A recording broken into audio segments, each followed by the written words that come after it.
Reading from Canto 8, Chapter 24, entitled Matsya, the Lord's Fish Incarnation, text number 30. नतेरविन्दाक्षपदोपसर्पणं मृषा भवेत् सर्वसुहृत्प्रियात्मनः यथेतरेषां पृथगात्मनां सताम् अधिदृशो यद्वपुरद्भुतं हिनः. Translation and purport with Divine Grace of Charnarvinda Bhaktivedanta Swami Srila Prabhupada. Translation.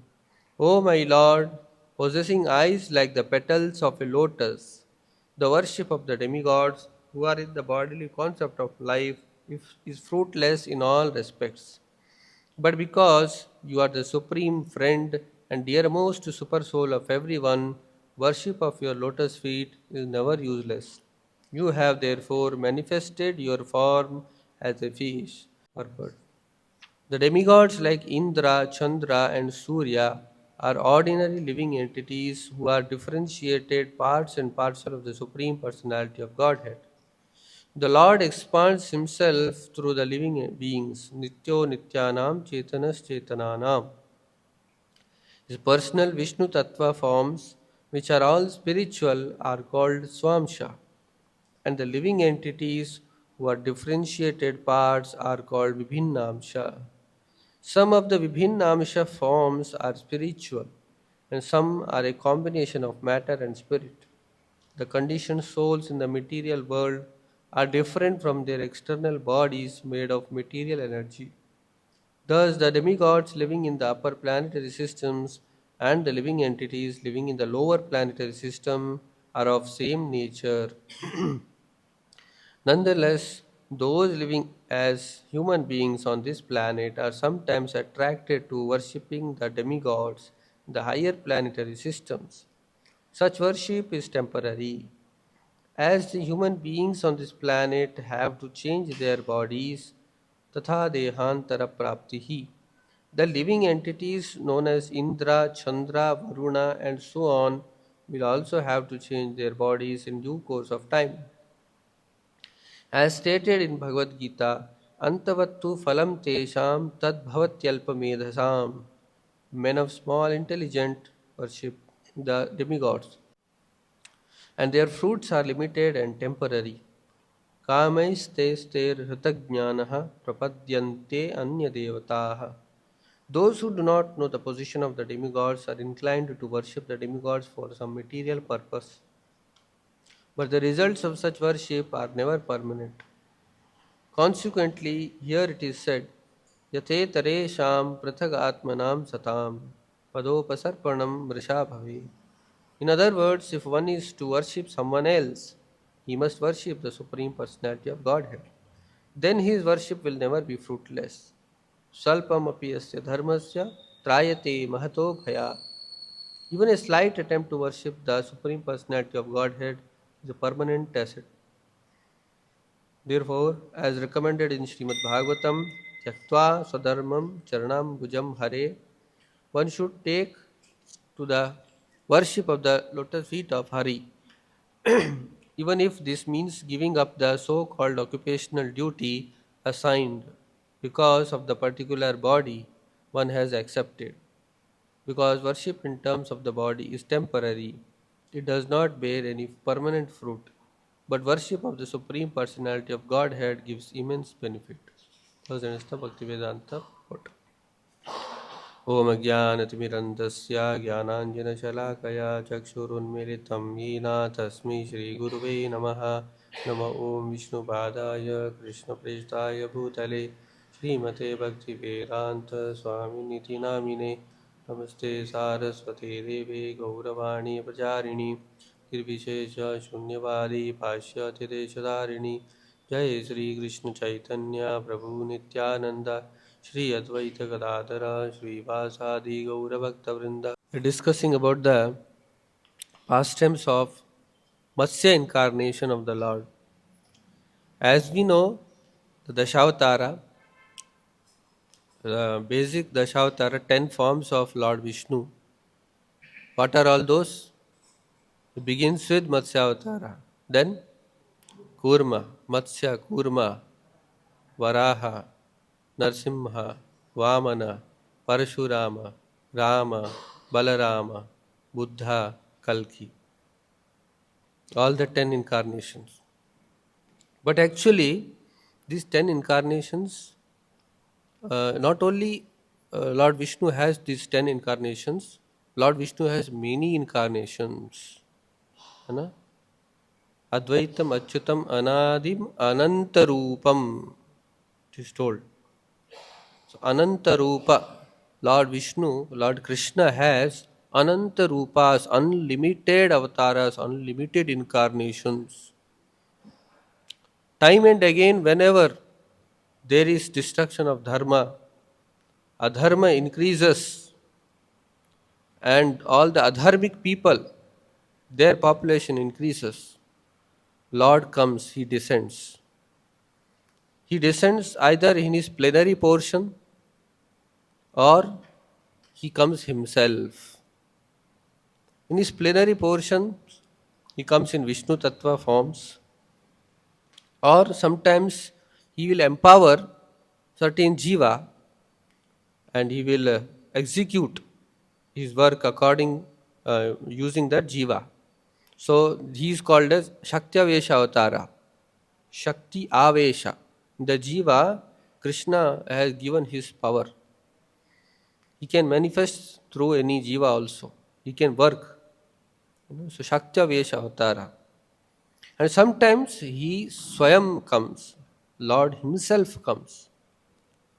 So that is why in Bhagavatam, Vedavyasa, when he is mentioning about all the avatars, in Bhagavatam, the first canto, 24 incarnations are mentioned. 24 avatars. So when after mentioning all those avatars, Vyasadeva, when he mentions about Krishna, he says, Ete chamsha kala pumsaha Krishnastu Bhagavan Swayam. All these avatars are plenary portions or part of the plenary portion. But Krishnastu Bhagavan Swayam. Krishna is the original personality of Godhead. It is very difficult to understand for the people because they understand from chronology. They go by chronology. Who came first, who came later. You know? They say Rama came first, Krishna came later, and before that Vishnu was there. Because only that much is our knowledge. We have very limited fund of knowledge. We are like a Kupamanduka. We are staying in the well. We are frog in the well. Through our limited intelligence, we cannot understand.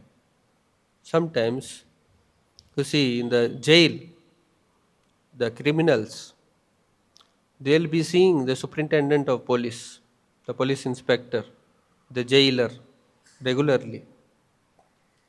No, they will not know who is his boss because his boss will not come visit frequently. Very rarely the boss comes. Very rarely some minister will come. Home minister may come, CM may come, or PM may come to the jail. So when the PM comes, the criminals, those who don't know who is PM, they will think this person is lower than the superintendent of police. Because the superintendent of police is controlling us. This person is just walking. But they don't know he is the boss. He rarely comes. Boss rarely comes because under him there are many people to manage the show. He need not come regularly like an employee. Employee has to come daily. He has to work daily. But the boss need not come daily. Similarly, Krishna is the boss, ultimate boss. He did not come. He does not come in every yuga. Does not come in every kalpa also. It is said in Bhagavatam, in Brahma's one day, once Krishna comes. Brahma's one day is very long. Satyuga, Treta, Dwapara, Kalyuga. Like this, the 4 cycles, and 1,000 times it happens. That is one kalpa.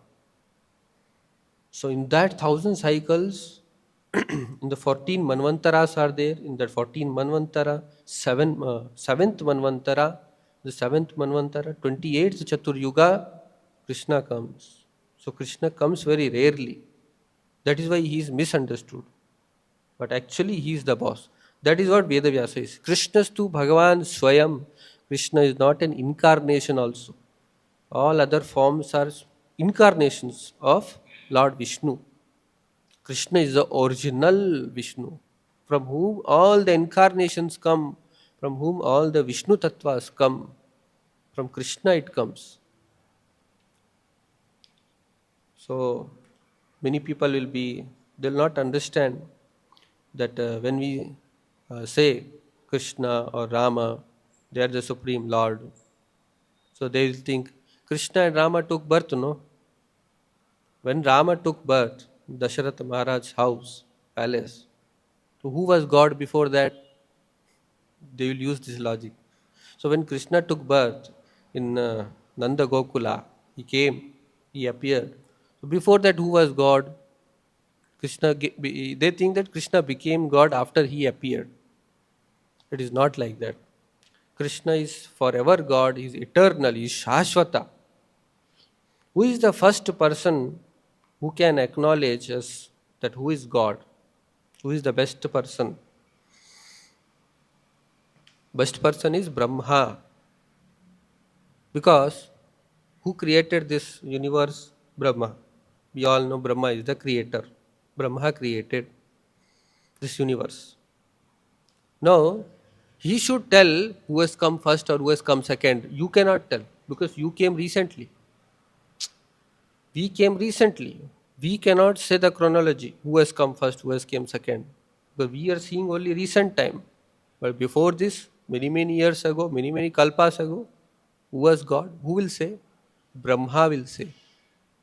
What Brahma is saying? Govindam Adi Purusham Tam Aham Bhajami. Now our logical brain will not understand. Brahma is saying Govindam Adi Purusham, but Govinda appeared only in Dwapara Yuga, just 5000 years ago.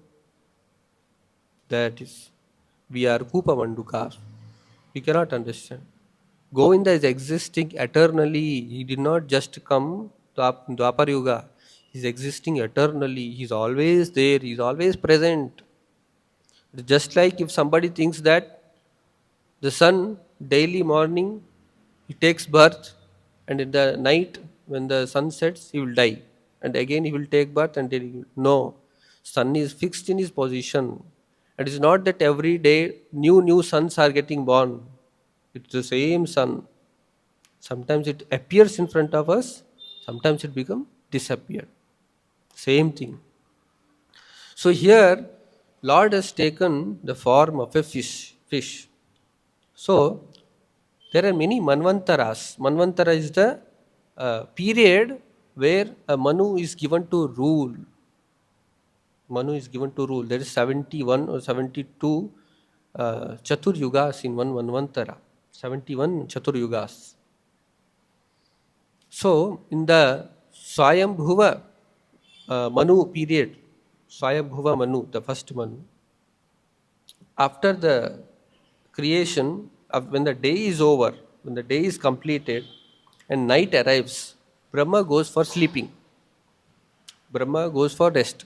Just like when we go to our office, daytime we'll work in the office and evening happens, we'll close the shutter and come back to home for taking rest. So Brahma also, when his night arrives, he goes for sleeping. He gets sleep by Lord's arrangement. So when he sleeps, so there will be inundation. The universe will be submerged in the ocean water, not the saltwater ocean. So Garbhodaka ocean. So when Brahma was sleeping during the time of Swayambhuva Manu, all the Vedas came out from his mouth. Vedas all started coming from his mouth. So there was a demon named as Hayagriva. Now we know Lord also has one form called as Hayagriva. There was a demon called as Hayagriva. He stole all the Vedas which were coming out from Brahma's mouth. That time Lord took the incarnation of fish and saved the Vedas. Matsya Avatara. So Lord took the incarnation of fish and he saved the Vedas. And then in the next Chakshusha Manvantara, the Chakshusha Manvantara, there was a king called as King Satyavrata. So this chapter is the story of King Satyavrata. So this King Satyavrata is a devotee of Lord Vishnu, Lord Krishna. So one day, this King Satyavrata,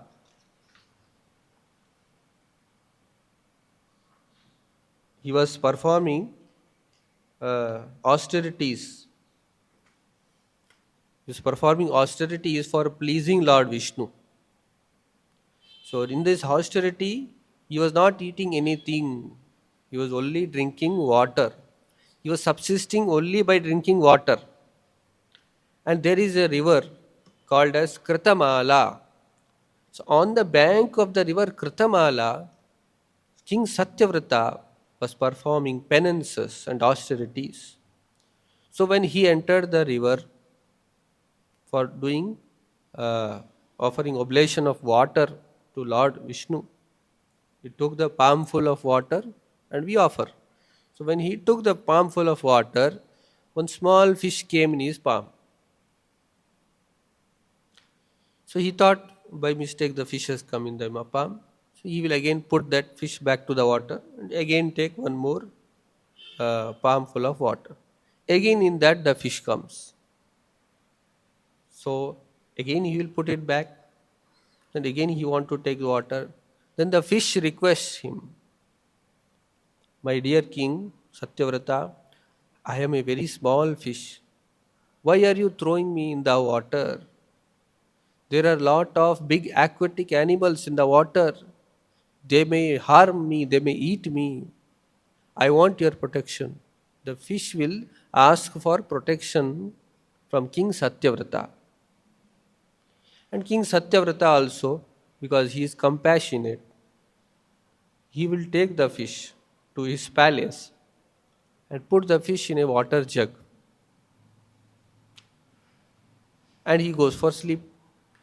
Overnight, the fish will grow so much that the water jug is small for the fish to live. It is not enough.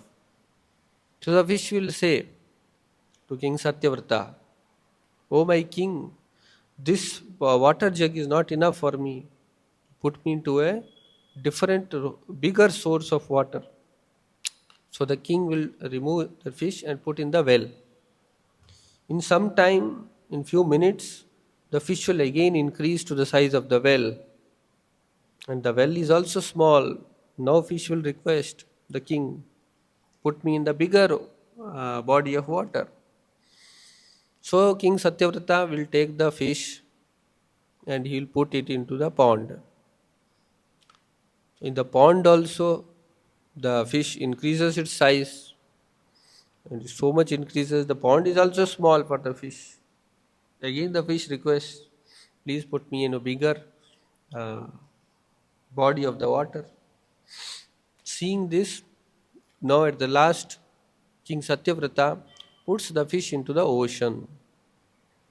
But the fish will expand so much that the ocean is also small for the fish. Now the fish asks, "Oh my king, why have you put me into the ocean? There are bigger aquatic animals, they may eat me." Jokingly, the fish, Matsya incarnation says. But king becomes bewildered by seeing this and he doubts that this is not an ordinary fish. Then he prays to the fish and he asks, "Oh my lord, who are you? You are not an ordinary aquatic animal. You are definitely the supreme personality of Godhead. Otherwise, who can grow so much fast that he can measure the whole ocean, cover the whole ocean?"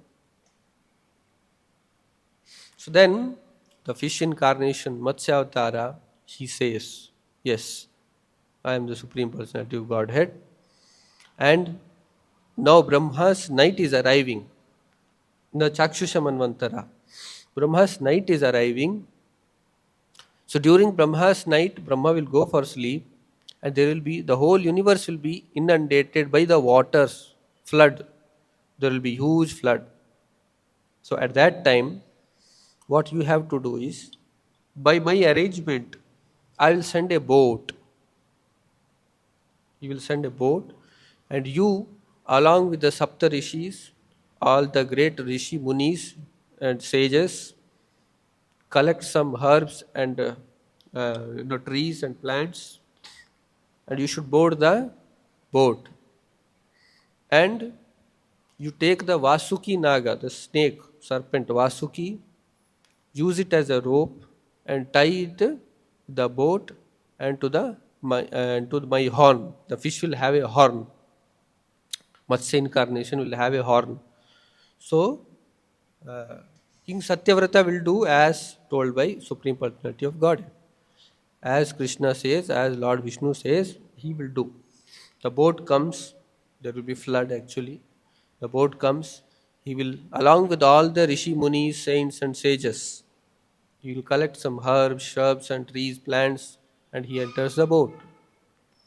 And he takes the Vasuki Naga, he ties it to the boat, and the other end he ties to the horn of the Matsya incarnation. So it is mentioned in Bhagavatam, very surprising, whole night of Brahma, very long duration. So the Matsya incarnation kept sustaining the people, residents of the boat, whole night of Brahma, till the next day comes.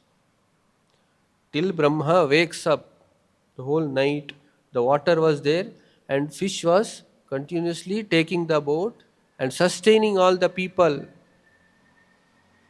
Krishna said, which Matsya incarnation said, by my potency, you will be able to live happily on this boat. You'll have no shortage of anything. Everything was provided by Lord for that duration. And even Divya Gyan, knowledge also was provided by the Lord, Matsya incarnation. So when this King Satyavrata, because he was a devotee of the Lord, surrendered to Lord, he was actually very much moved by Lord's this arrangement to save his devotees, to save Dharma. He prays, King Satyavrata, he prays to the Lord. So this is the prayer. O my Lord, possessing eyes like the petals of a lotus, the worship of the demigods who are in the bodily concept of life is fruitless in all respect. But because you are the supreme friend, dearmost super soul of everyone, worship of your lotus feet is never useless. Now, therefore, you have manifested your form as a fish.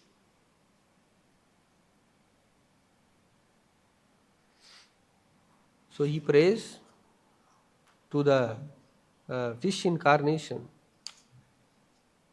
So, Supreme Personality of Godhead, he says, Lord says, O King, who you can subdue your enemies. On the seventh day from today, the three worlds, Bhu, Bhuva and Swaha, the three worlds, Bhu, Bhuva and Swaha, will all merge into the water of inundation. When all the three worlds merge into the water, a large boat sent by me will appear before you. Thereafter, O king, you shall collect all the types of herbs and seeds and load them on the great boat. Then, accompanied by the seven rishis and surrounded by all kinds of living entities, you shall get aboard the boat, and without moroseness, you shall easily travel with your companions on the ocean of inundation. The only illumination, the only illumination being the effulgence of the great rishis. Illumination was the effulgence of the great rishis. There was no light, there was no sun. So the light was coming from the great rishis, effulgence of the great rishis. Then, as the boat is tossed about by the powerful winds attached the vessel to my horn by means of a great serpent Vasuki, for I shall be present by your side. So the Matsya incarnation was always present by the side of King Satyavrata and all the people who were present in the boat. Pulling the boat with you and all the rishis in it, O king, I shall travel in water of devastation until the night of Lord Brahma's slumber is over. Until the night, I will keep on traveling. So it is a very long duration of time, you cannot imagine. Chaturyuga, Satyuga, Treta, Dwapara, Kalyuga, into 1,000 times this cycle happens. That long duration time.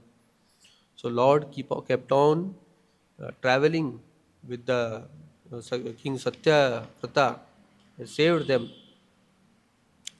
You will be thoroughly advised and favored by me, and because of your inquiries, everything about my glories which are unknown as Parabrahma will manifest in your heart.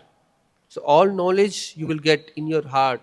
It will manifest, the divine knowledge will manifest in your heart. Whatever you have, the doubts, everything will be cleared by my potency.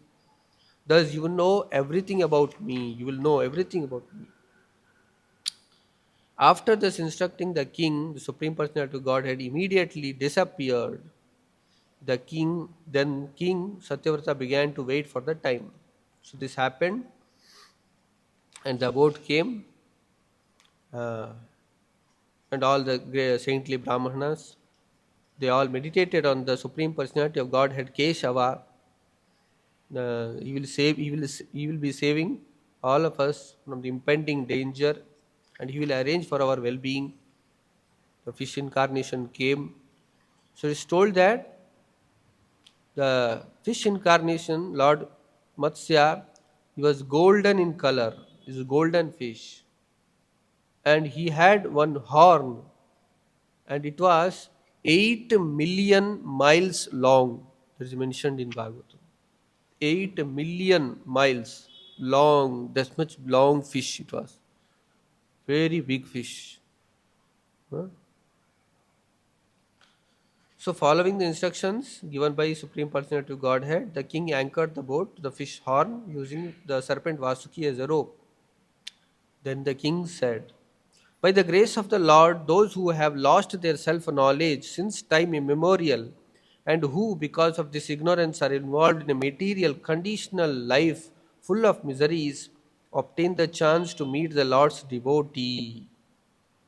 So it you see, king is saying, those who are always immersed in ignorance and they have forgotten about the self-knowledge from time immemorial, the material world, they are conditioned, full of miseries attached to the material world.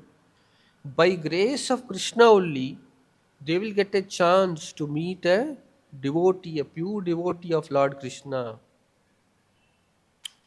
I accept the Supreme Personality of Godhead as the Supreme Spiritual Master, because here Matsyavatara, the Lord, gives the knowledge, Brahma Jnana, Parabrahma. He gives the knowledge to Satyavrata through his heart. So that is why King Satyavrata is accepting Lord as his Guru, spiritual master. And it is also correct. Krishnam Vande Jagat Gurum. Krishna is the first Guru, Jagat Guru.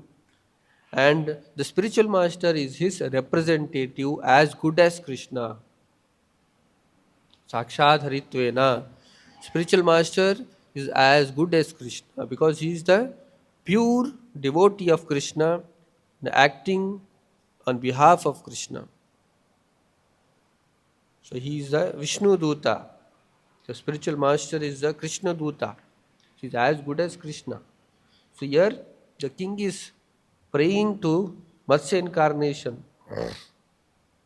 And he is praying in the bhava of the Matsya incarnation as a guru. He has accepted the fish as his guru. In hopes of becoming happy in this material world, the foolish conditioned soul performs fruitive activities that result only in suffering. But by rendering service to the Supreme Personality of Godhead, one becomes free from such false desires for happiness. May my supreme spiritual master cut the knot of false desires from the core of my heart. So, these prayers given by Satyavrata, all devotees, we should read this and we should pray because he is praying for pure devotional service. He is not asking anything material from the Lord. He is asking, may the Supreme Spiritual Master cut the knot of false desires. Because of these false desires only, the jivas, the conditioned souls, are bound in this material world. We are not able to get liberated because of our desires. I want to do this, I want to do that. You know? And these desires are material, false desires. If there is false desires means there are two desires also. What is the two desire? Mahat Padam, Mahat Sevam. All the saints and sages, pure devotees, their seva, their service. This is the true desire.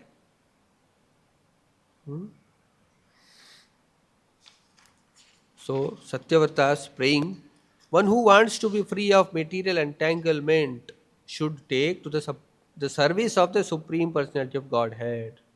If we want to get liberated, if we want to be free from material entanglement, we should take to the service of Supreme Personality of Godhead and give up the contamination of ignorance involving pious and impious activities. The both pious and impious activities, they are contamination of ignorance. Punya and Papa both are contamination of ignorance. Thus, one regains his original identity just as a block of gold or silver sheds all dirt and becomes purified when treated with fire. So, when one is engaged in the service of Supreme Personality of Godhead, Krishna, all the dirt from the heart will be clean. That is what Chaitanya Mahaprabhu also says. Cheto darpana marjanam bhava mahadavagni nirvapanam. Chaitanya Mahaprabhu has said, Vishishtastaka, that the mirror of the heart will get cleansed when one is serving the lotus feet of Krishna. One gets cleaned, one gets purified of all the material desires. May that inexhaustible Supreme Personality of Godhead become our spiritual master, for he is the original spiritual master of all other spiritual masters. He is the original spiritual master. Krishna Vande Jagat Guru. Krishna is the original spiritual master. So here, Prabhupada, in this translation, this purport, he is saying, even though we may not have the true fortune, the fortune to contact the Supreme Lord personally, the Lord's representative is as good as the Lord himself. Krishna is the Guru, but somebody may ask, how can we take instruction from Krishna because I cannot see him? So Prabhupada is saying, the Lord's representative is also as good as the Lord himself, because such a representative does not say anything unless it is spoken by the Supreme Personality of Godhead. He repeats the same message. Sri Chaitanya Mahaprabhu therefore gives the definition of a guru. Who is a guru? Yara dekha tarakaha Krishna upadesh. The bona fide guru is he who advises his disciples exactly in accordance with the principles spoken by Krishna. Yara dekha tarakaha Krishna upadesh. Krishna upadesh must be given. So he is the guru, bona fide guru, who teaches his disciples exactly the same thing which Krishna has taught. He does not concoct anything. This is the Guru Parampara system. The original Guru is Vyasadeva because he is the speaker of Bhagavad Gita and Śrīmad Bhāgavatam, wherein everything spoken relates to Krishna. Therefore, Guru Puja is also known as Vyasa Puja. In the final analysis, the original Guru is Krishna. His disciple is Narada, whose disciple is Vyasa. And in this way, we gradually come in touch with the Guru Parampara. One cannot become a Guru if he does not know what is the Supreme, the personality of Godhead Krishna or his incarnation wants. So one cannot become Guru if he does not know that what the Lord wants. He must know the mind of Krishna. So only a pure devotee can know what Krishna wants. The mission of the Guru is the mission of the Supreme Personality of Godhead to spread Krishna consciousness all over the world. So now we may think, what is the order for me from Krishna? What is the service that I should do to Krishna?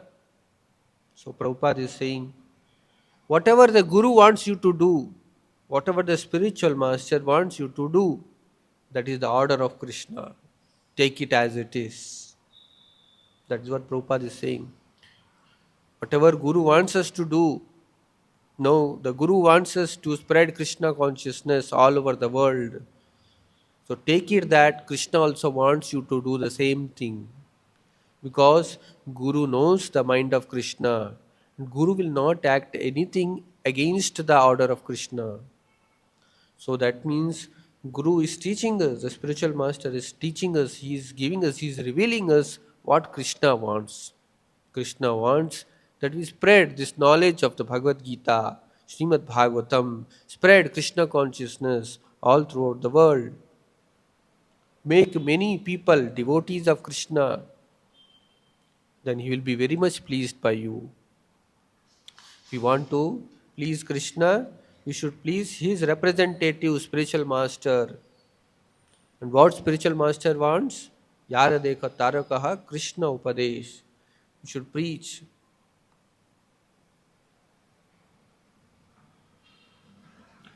So, we have to follow the instructions of the spiritual master. And according to the instructions, execute our duties, whatever is ordained by the Lord through his system, Guru Parampara system. The further the king is praying, neither all the demigods, nor the so-called gurus, nor all the other people, either independently or together, can offer mercy that equals even 1/10,000th of yours. Therefore, I wish to take shelter of your lotus feet. As a blind man, being unable to see, accepts another blind man as his leader. People who do not know the goal of life accept someone as a guru who is a rascal and a fool. But we are interested in self realization. Therefore, we accept you, the Supreme Personality of Godhead, as our spiritual master. For you are able to see in all directions and are omniscient like the sun. So, there are many so called gurus. They will teach their pupils, their disciples, the material knowledge. But actually, they will bewilder them and make it difficult for them to come out of the clutches of the Maya. Such gurus and masters are addressed here as rascal and fool who are bewildering their people. But actually, a true guru, who is actually a bona fide guru, will take the disciple the path of liberation from bondage, from material sufferings. So, such a guru has to be, you should surrender to such a guru who takes us to the bhakti platform, who takes us to the platform of Krishna Bhakti, Krishna Prema. That is why morning when we read the offenses also, we say, our desired goal is to achieve Krishna Prema. That is the goal. So it is materialistic guru. About that he is told, materialistic so-called gurus instruct his materialistic disciples about economic development, how to achieve money. Guruji, please give me some mantra. My business is not working well. I can earn more money. Guruji, please give me some mantra. So he will give also without telling him anything. You take this mantra. Please give some donation, kind donation, something. So, a materialistic guru instructs his materialistic disciple about economic development and sense gratification. And because of such instruction, the foolish disciples continue in the materialistic existence of ignorance. Actually, a bona fide guru will open the eyes of knowledge of his disciples, and then the disciples, being enlightened, will no longer desire anything material. They will only desire Krishna's service, Krishna bhakti, because they will know, if anything I get also in this material world, it is temporary, it is not permanent. One day I have to leave all the riches and the wealth, it will not go with me. So it is useless, collecting them. The true wealth of a person is jiva, is the service rendered to Krishna, the service rendered to the spiritual master. And this alone will save us from the samsara, fire of samsara, samsara dava nala. This alone will save us. But your Lordship gives knowledge that is eternal, and the intelligent person receiving such knowledge is quickly situated in his original constitutional position. When we receive the knowledge from the spiritual master, and by executing that, by following that, the jiva is quickly situated in his original constitutional position. Jiva Swarupa. So what is the Swarupa of the jiva? Jivara Swarupa hoy Nitya Krishna Das. All the jivas, we all belong to Krishna. We are Krishna's properties. We are Krishna's servants. When we know that, and when we realize this thing, that we are Krishna's servant, and we work accordingly, so you will become transcendental to the material modes of nature, and you will not be feeling the suffering pangs of the material world. You will be always in bliss, always in happiness, knowing that I belong to Krishna. Krishna is my master. He shall protect me from whatever comes, and Krishna will surely protect his devotees. Krishna will always protect his devotees. So like this, the King Satyavrata, he prays to Lord Matsya Avatara, and the Lord, when the water recedes, the Lord will disappear, and the King Satyavrata again, he will rule the world. And the next kalpa, the same King Satyavrata will be born as will be born as a son of sun god Surya Deva. He will take birth as son of the sun god Vivaswan. So that time his name mentioned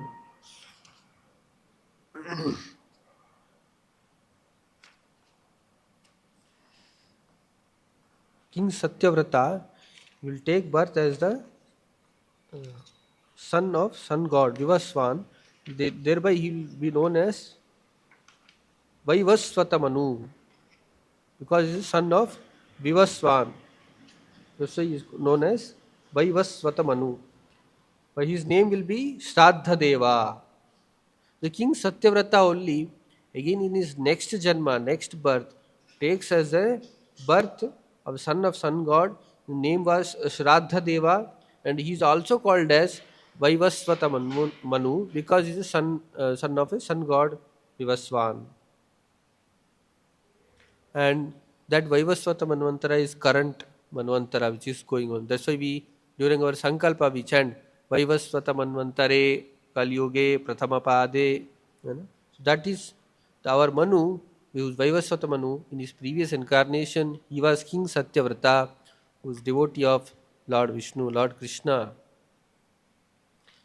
So by these pastimes, actually Krishna is proving that time and again, whenever there is decline in dharma, Krishna comes as incarnation, various incarnations, saves his devotees, and again re-establishes principles. So be assured that this Krishna Bhakti is eternal dharma. This can never be destroyed. For time being, we may see that there will be some decline in dharma, but it will not become shunya. Krishna Bhakti, Krishna conscious will never become zero, because Krishna is directing this. Krishna is there to protect. This dharma again and again it will revive itself. Krishna, either he will send his messenger or he will come himself. So now next Lord Kalki is going to come and he will again revive. He will destroy the Kali Yuga, Mlechas and Yavanas, those who are against the worship of Lord Vishnu. And he will again revive the Satya Yuga. Satya Yuga will start. Lord Kalki will come. They will finish all the Mlechas and Yavanas, the demons. But there will be some saints and sages whom he will save, and those saints and sages will again start the fresh population of devotees. So till 10,000 years, as Chaitanya Mahaprabhu Prabhupada said, this Krishna conscious movement is present. After this 10,000 years, the Kali Yuga will become even more degraded than whatever it is now. In these 10,000 years, Krishna conscious movement is there. So we have a chance that we can go back to Godhead in this golden period. This is called as golden period. Swarnim Yuga. This 10,000 years. Swarna Kala. So in this time, if we worship Krishna and follow the instruction of Prabhupada, we can go back to Godhead. We need not again take birth.